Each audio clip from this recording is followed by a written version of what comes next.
বা ওখান থেকে নেপালিরা যে আসতেছে কিন্তু সে আবার রিটার্ন যাচ্ছে কিনা বা কতজন আসতেছে সে রিটার্ন যাচ্ছে কিনা সেটা কিন্তু গভর্নমেন্টের কাছে কোনো রকমের কোনো নথি আছে বলে আমার মনে হয় না।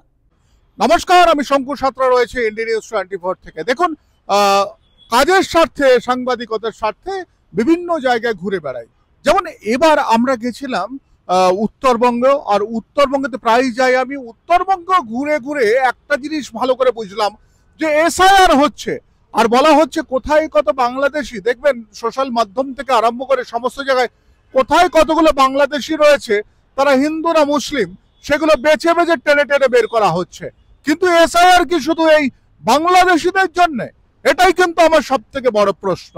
বলছে এসআইআর এসআইআর করলে নাকি অনেকের ভোট বাতিল চলে যাবে, অনেক কিছু হবে। থাকছে রাজনীতির কথা। আমার একটা বক্তব্য যে অন্য দেশ থেকে এ দেশে এলে, কেউ হয়তো কর্মসূত্রে এলো, সে অনুমতি নিয়ে এলো। যেমন ধরো আপনাদের বলি নেপাল। নেপাল নামে আমাদের পাশেই একটা প্রতিবেশী রাষ্ট্র রয়েছে, যেই রাষ্ট্র থেকে প্রচুর মানুষজন দীর্ঘ বছর ধরে আমাদের সাংবিধানিক যে অধিকার রয়েছে তাদের জন্য, তার জন্য তারা এই দেশে আসে। এই দেশে এসে, ভারতবর্ষে এসে তারা কি করে, তারা তাদের প্রতিবেশী আমাদের যে রাজ্যগুলো রয়েছে, তাদের লাগোয়া যে রাজ্যগুলো রয়েছে সেখানে তারা আসে, কাজকর্ম করে, থাকে। আবার কেউ কেউ হয়তো ফেরত চলে যায়। কিন্তু একটা জিনিস আপনাদেরকে বলি যে এই এরা, অর্থাৎ এই যারা নেপালিরা রয়েছে, তারা আমাদের দেশে আসছে, দীর্ঘ বছর থাকছে। তারা কারা আসছে, কখন আসছে, কিভাবে আসছে, সেসব কোনো হিসেব কিন্তু নেই। আমাদের দেশে আসছে, আমাদের দেশে কাজ করে তাদের ফিরে যাওয়ার কথা, কিন্তু এখানে তারা জায়গা কিনছে, জমি কিনছে, এখানে তারা বাড়ি করছে, এখানকার ভোটাধিকার তারা পেয়ে যাচ্ছে, এখানকার ভোটার কার্ড হচ্ছে।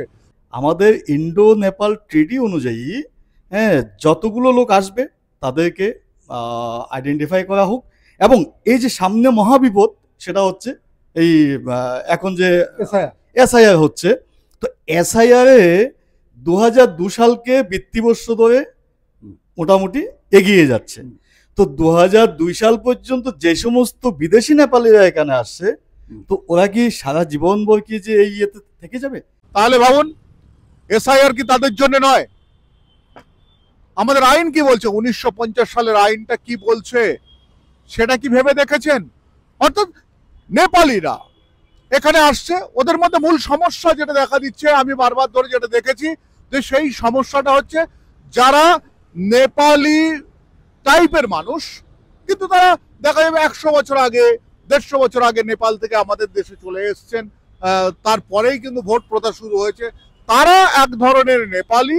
আর যারা বর্তমান আসছে, তারা এখানে আসছে, এসে তারা বিভিন্ন জায়গায় ল্যান্ড অকুপাই করে তারা এখানে আসার ফলে আমাদের এখানে তারা কিন্তু বিভিন্ন একটা ফ্যাসিলিটি পায়। আপনারা জানেন যে হয়তো বাম আমলে তাদের জন্য একটা আলাদা করে ফ্যাসিলিটি ছিল, সেই ফ্যাসিলিটি তারা গ্রহণ করত, এবং তাদেরকে ফ্যাসিলিটি এতটাই দেওয়া হতো যে আপনারা যদি যান, যে একেবারে দার্জিলিং মানে শিলিগুড়ি, ফাঁসি দেওয়া থেকে আরম্ভ করে এই সমস্ত দার্জিলিং, বিধাননগর থেকে আরম্ভ করে এইসব জায়গায় দার্জিলিং, দেখবেন প্রত্যেকটি জায়গায় নেপালি মানুষজন তারা কিন্তু রয়েছে, এবং তারা বাড়িঘর করেছেন শিলিগুড়ি, জলপাইগুড়ি, কুচবিহার, এই সমস্ত জায়গাতে।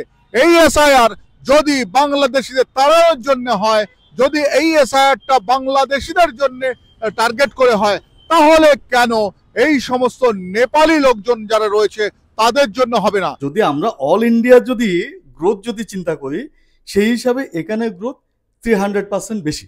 এখানে বলতে এখানে যে এই অত্র এলাকাগুলোর মধ্যে এই আপনার যে শিলিগুড়ি, বাগডোগরা, নকশালবাড়ি, পানি ট্যাঙ্কি, জলপাইগুড়ি, হ্যাঁ এখানে গ্রোথ 300% বেশি। মানে এই গ্রোথটা কি বাংলাদেশিদের নিয়ে না? আপনারা দেখেছেন যে প্রত্যেকটা মুহূর্তে নেপালের গেট দিয়ে, অর্থাৎ নেপালের গেট দিয়ে আমরাও যদি নেপালে প্রবেশ করি, আমাদেরও সেরকম করে ছাড়পত্র লাগে না, শুধু আমাদের ভোটার কার্ড কিংবা আধার কার্ডটা দেখাতে হয়। আর ওরাও এলে কিন্তু সেই একইভাবে তারা যে আসছেন, তারা কি ফিরে যাচ্ছেন, সেটা নিয়েই কিন্তু বড় প্রশ্ন রয়েছে। যে বারবার ধরে যেটা বলা হচ্ছে যে বাংলাদেশিদের অ্যাটাক করা, বাংলাদেশি যারা এসছেন তাদেরকে খুঁজে খুঁজে অ্যাটাক করা হচ্ছে। যারা বাংলাদেশ থেকে এসছেন, বিভিন্ন পথ দিয়ে চলে এসছেন, যেহেতু বাংলাদেশ থেকে আসতে গেলে ভিসা করে আসতে হয়, সেহেতু গোপন পথে এসছেন। যেহেতু নেপাল থেকে আসতে গেলে আমাদের দেশে দেখা যায় যে মানে আমাদের দেশে যা রয়েছে আইন রয়েছে, সেই আইনে একটা জিনিস বলা যায়, নেপাল থেকে যারা আসে তাদের কিন্তু কোনো পাসপোর্ট ভিসা লাগে না, তার জন্য তারা অনায়াসে চলে আসেন, শুধু একটা বর্ডার করা রয়েছে। কোনোদিন কি ভেবে দেখেছেন এসআইআর যদি হয় তাদের জন্য কেন নয়? কেন শুধু বাংলাদেশিদের জন্য এসআইআর, কেন নেপালিদের জন্য নয়?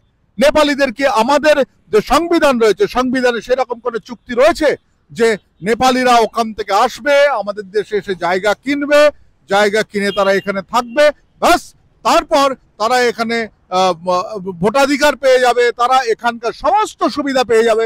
এগুলো কোথায় লেখা রয়েছে বলুন তো? এটা তো বলতে হবে যে এই এই সমস্ত কোথায় রয়েছে। তাহলে দিনের পর দিন আমাদের দেশের ল্যান্ড নষ্ট হচ্ছে, আমাদের দেশ থেকে রোজগার করে তারা নিয়ে যাচ্ছে তাদের দেশে, আমাদের দেশ ক্ষতিগ্রস্ত হচ্ছে।